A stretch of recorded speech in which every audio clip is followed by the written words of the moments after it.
Hi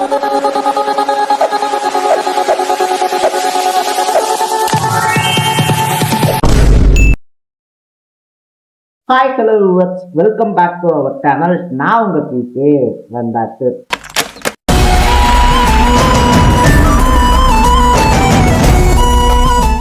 so நாடு முழுக்க வந்துட்டு பார்த்தோம் அப்படின்னா சிஜிபி அப்படின்னு சொல்லக்கூடிய காக்ரோச் ஜனதா பார்ட்டி இருக்காங்க இல்லையா, ஒன்றிய கல்வித்துறை அமைச்சரான தர்மேந்திர பிரதான் பதவி விலகணும் அப்படின்ற கோரிக்கை வச்சு தங்களுடைய போராட்டத்தை அடுத்த கட்டத்துக்கு நகர்த்தியிருக்காங்க அப்படின்னு சொல்லலாம்.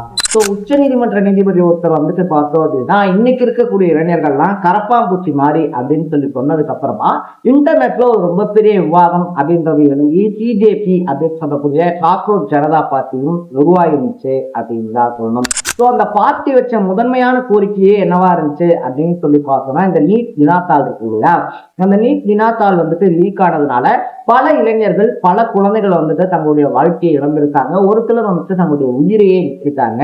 ஸோ இதுக்கு வந்துட்டு காரணம் ஒன்றிய கல்வித்துறை அமைச்சராக இருக்கக்கூடிய தர்மேந்திர பிரதான் தான். அதனால அவர் பதவி விலகணும் அப்படின்ற கோரிக்கையை முன்வச்சு ஜந்தர் மந்தில போராட்டம் நடத்திருந்தாங்க அப்படின்னு சொல்லலாம். ஸோ ஜந்தர் மந்தில பெரிய அளவுல வந்துட்டு அவங்க போராட்டம் நடத்தினாலும் மத்திய அரசாங்கம் அதை காது கொடுத்து கூட கேட்கல அப்படின்னு தான் சொல்லணும். இப்படிப்பட்ட சுச்சுவேஷன்ல தான் தர்மேந்திர பிரதான் வந்துட்டு பதவி விலகல அப்படின்னா நாங்க தொடர்ந்து இந்த போராட்டத்தை முன்னெடுப்போம், தர்மேந்திர பிரதான் பதவி விலகிற வரைக்கும் இந்த போராட்டம் அடுத்த கட்டத்தை நோக்கி போகும் அப்படின்ற அறிவிப்பையும் வெளியிட்டிருந்தாங்க. இப்படிப்பட்ட சுச்சுவேஷன்ல தான் பெங்களூர்ல நடந்த போராட்டத்துல ஆக்டரான பிரகாஷ் ராஜ் இருக்காரு இல்லையா, சோ தொடர்ந்து வந்துட்டு பாஜகவுக்கு எதிராக தன்னுடைய நிலைப்பாடை தெரிவிச்சுட்டு இருக்கக்கூடிய பிரகாஷ் ராஜும் அந்த போராட்டத்துல இணைஞ்சிருக்கிறது பேசு பொருள் ஆயிருக்கு அப்படின்னு சொல்லலாம். ஸோ இவ்வளவு பெரிய போராட்டம் நடந்தும் கூட தர்மேந்திர பிரதான் மேல ஏன் எந்த விதமான ஆக்ஷனும் எடுக்கப்படலை அப்படின்றதுதான் பலரும் முன்வைக்கக்கூடிய ஒரு கேள்வியா இருக்கு அப்படின்னு சொல்லலாம். ஸோ யார் இந்த தர்மேந்திர பிரதான்? தன்னுடைய ஸ்கூல் டைம்ல வந்துட்டு பார்த்தோம் அப்படின்னா ஏபிவிபி அப்படின்னு சொல்லக்கூடிய அமைப்புல தன்னுடைய அரசியல் கெரியர் ஆரம்பிச்சு அதுக்கப்புறமா ஆர்எஸ்எஸ் மூலியமா தன்னுடைய அரசியலை வளர்த்துக்கிட்டு தொடர்ந்து வந்துட்டு பார்த்தோம் அப்படின்னா பெட்ரோலியத்துறை அமைச்சர் பதவி, அதுக்கப்புறமா கல்வித்துறை அமைச்சர் அப்படின்னு சொல்லிட்டு படிப்படியா வந்து இன்னைக்கு அசைக்க முடியாத சக்தியா உருவெடுத்திருக்காரு தர்மேந்திர பிரதான் அப்படின்னு சொல்லலாம். ஸோ இந்த வீடியோல யார் இந்த தர்மேந்திர பிரதான், தர்மேந்திர பிரதானுடைய பின்னணி அப்படின்றது என்ன, அதை தாண்டி அவருக்கு எதிராக இவ்வளவு பெரிய போராட்டம் ஏன் வெடிச்சது அப்படின்ற மாதிரி பல விஷயங்களை தான் நம்ம பேசிட்டு வரோம். அதுக்கு முன்னாடி நம்ம சேனலுக்கு நீங்க திருத்தாம இருந்தீங்க அப்படின்னா மறக்காம சேனலை ஃபாலோ சப்ஸ்கிரைப் பண்ணிக்கோங்க. ஃபர்ஸ்ட் ஆஃப் ஆல் தர்மேந்திர பிரதானுடைய அரசியல் பயணம் அப்படின்றது இந்த ஏபி அப்படின்னு சொல்லக்கூடிய அமைப்புல தான் தொடங்கிச்சுன்னே சொல்லலாம். ஏபிவிபியா, ஸோ அந்த அமைப்புலையும் வந்துட்டு தன்னை நினைச்சுக்கிறாரு அப்படின்னு சொல்லலாம். ஸோ ஏபிவிபியை பொறுத்த வரைக்கும் வந்துட்டு பார்த்தோம்னா அது அடிமட்ட பொறுப்புல ஆரம்பிச்சு அதுக்கப்புறமா ஆர்எஸ்எஸ் தொடங்கினது, அதுக்கப்புறம் பாஜகவுடைய தேசிய பொதுச் செயலாளர் வரைக்கும் அவருடைய பதவி அப்படின்றது நீண்ட நெடிய பதவியாக இருந்துச்சு. தன்னுடைய முதல் எலெக்ஷனை வந்துட்டு பார்த்தோம் அப்படின்னா அவர் 2000வது வருஷம் தான் ஒடிசால பேஸ் பண்றாரு. அவருடைய அப்பாவான தேவேந்திர பிரதான் என்ன பண்றாருன்னு பார்த்தோம்னா மகனுக்கு வந்துட்டு ஒரு வாழ்க்கையை அமைச்சு கொடுக்கணும் அப்படின்னு சொல்லிட்டு அவர் போட்டியிட்ட அந்த தொகுதியில அவர் வந்துட்டு பார்த்தோம் அப்படின்னா போட்டியிடாம தர்மேந்திர பிரதானுக்கு வாய்ப்பு கொடுக்குறாரு. அந்த எலெக்ஷன்ல வந்துட்டு தர்மேந்திர பிரதான் ஜெயிச்சிருந்தாலும் கூட அடுத்த எலெக்ஷன்ல வந்துட்டு தர்மேந்திர பிரதான் தோக்குறாரு அப்படின்னு சொல்லலாம்.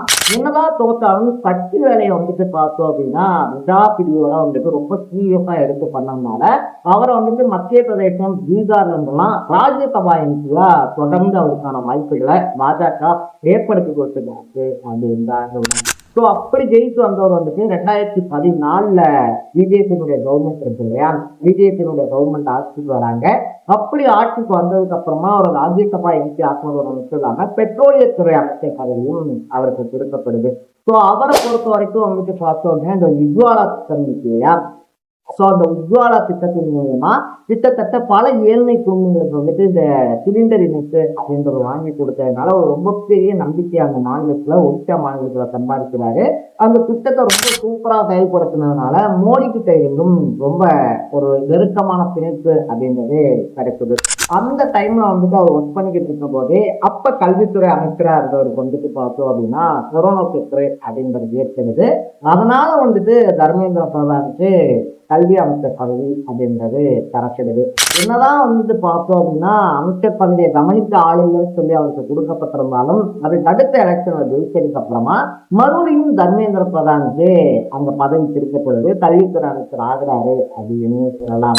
இதுக்கு நடுவுல தான் வந்துட்டு 2024 ஒடிச்சால அசைக்கவே முடியாது அப்படின்னு சொல்லப்பட்ட நவீன் பட்நாயக் இருக்காரு இல்லையா, அவரையும் வந்துட்டு தோற்கடிக்கிறாரு தர்மேந்திர பிரதான்.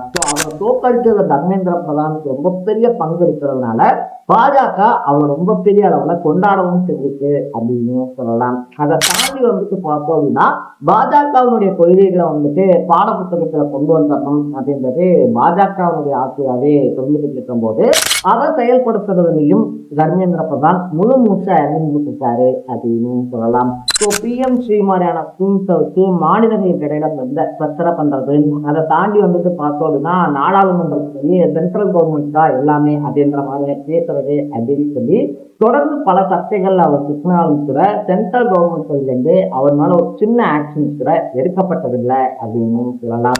இப்படிப்பட்ட சுச்சுவேஷன்ல தான் அந்த நீட் வினாத்தாளர் செய்யா அது வந்துட்டு கசிஞ்சு அது ரொம்ப பெரிய அதிர்வலைகளை ஏற்படுத்தினதுனால அதுக்கப்புறமா தாக்கூர் பாட்டில் அப்படின்னு சொல்லி ஒரு அமைப்பு உருவாகி அவங்க தர்மேந்திர பிரதான் வந்துட்டு பதவி விலகணும். ஏன்னா நீட் வினாத்தாள் கட்டினால பல உயிர்கள் இங்க போயிருக்கு, அதுக்கெல்லாம் வந்துட்டு யார் பதில் சொல்றது, எக்கச்சக்கமான குழந்தைகள் வந்துட்டு தங்களுடைய உயிர்களை விட்டுருக்காங்க. ஸோ எல்லாத்துக்கும் வந்துட்டு காரணம் தர்மேந்திர பிரதானுடைய அலட்சியமின்மை தான். அதனால அவர் டெஃபினட்டா வந்துட்டு பார்த்தோம்னா பதவி விலகணும். அப்படி பதவி விலகலை அப்படின்னா தொடர்ந்து போராட்டம் நடக்கும் அப்படின்ற அனௌன்ஸ்மெண்ட்டும் வெளியிட்டிருக்காங்க. என்னதான் அடுத்தடுத்த போராட்டம் நடந்தாலும் தர்மேந்திர பிரதான கல்வித்துறை அமைச்சர் பொறுப்புல இருந்து டெஃபினட்டா மத்திய அரசாங்கம் மாற்றாது அப்படின்னு சொல்றாங்க அரசியல் வட்டார புள்ளிகள். ஸோ நீங்க இந்த விஷயத்த எப்படி பாக்குறீங்க? தன்னுடைய கட்சிக்கு வந்துட்டு உண்மையா வேலை செஞ்சாரு அப்படின்றதுக்காக ஒருத்தர் தப்பு பண்ணாலும் அவர் மேல நடவடிக்கை எடுக்க மாட்டேன் அப்படின்னு சொல்லி இருக்கக்கூடிய பாஜகவுடைய ஸ்டாண்ட் இருக்கு இல்லையா, அது எந்த அளவுக்கு பொருத்தமான ஒரு விஷயம் அப்படின்றத கமெண்ட் பண்ணிட்டு மறக்காம சேனலை ஃபாலோ சப்ஸ்கிரைப் பண்ணிக்கோங்க. நாளைக்கு இதே மாதிரி இன்னொரு இன்ட்ரெஸ்டிங்கான வீடியோ சந்திக்கலாம். பாய் பாய்.